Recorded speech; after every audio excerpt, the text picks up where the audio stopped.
ក្រុមឧទាមដែលមានទំនាក់ទំនងជាមួយក្រុមអ៊ីស្លាមនៅអ៊ឺរ៉ាក់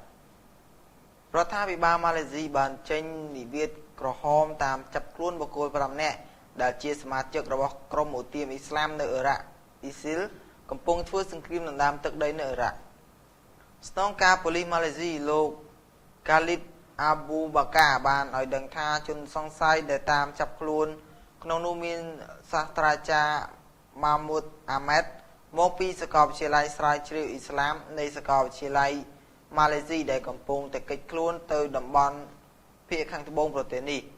បុគ្គល3នាក់ក្នុងចំណោម5នាក់ដែលតាមចាប់ខ្លួនគឺជាអ្នកជ្រើសរើសក្រុមឧទាមហើយបញ្ជូនទៅកាន់ស៊េរីនិងអ៊ឺរ៉ាក់ចូលរួមក្នុងកម្លាំងទាហានអ៊ីស៊ីលក្នុងគោលដៅបង្កើតទឹកដីអ៊ីស្លាមនៅភាគខាងកើតអ៊ឺរ៉ាក់លោក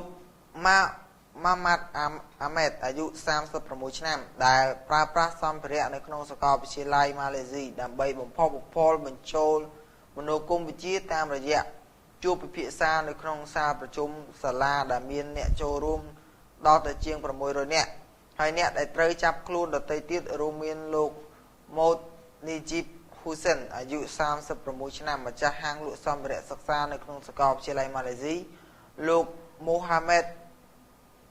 ជូរ៉ាមីអាយុ39ឆ្នាំជាសមាជិកក្រុមប្រឹក្សាទីក្រុងសេឡាយ៉ាងនិងលោកម៉ូតអាមីនបាកូអាយុ31ឆ្នាំមានមុខរបរនិងម្នាក់ទៀតឈ្មោះយ៉ាក់ណែលអាឌីលអាយុ30ឆ្នាំជាពលករសេរីប៉ូលីសម៉ាឡេស៊ីបានអំពាវនាវថាបើមាននរណាម្នាក់បានឃើញជនសង្ស័យទាំង5នាក់ខាងលើសូមផ្ដល់ព័ត៌មានមកស្នងការប៉ូលីសជាបន្ទាន់បាទនេះគឺជាព័ត៌មានដែលតកតងទៅនឹងប្រទេសម៉ាឡេស៊ីគឺប្រទេសម៉ាឡេស៊ីប្រកាសតាមចាប់ខ្លួនក្រុមឧទាមដែលមានទំនាក់ទំនងជាមួយក្រុមអ៊ីស្លាមអ៊ឺរ៉ាក់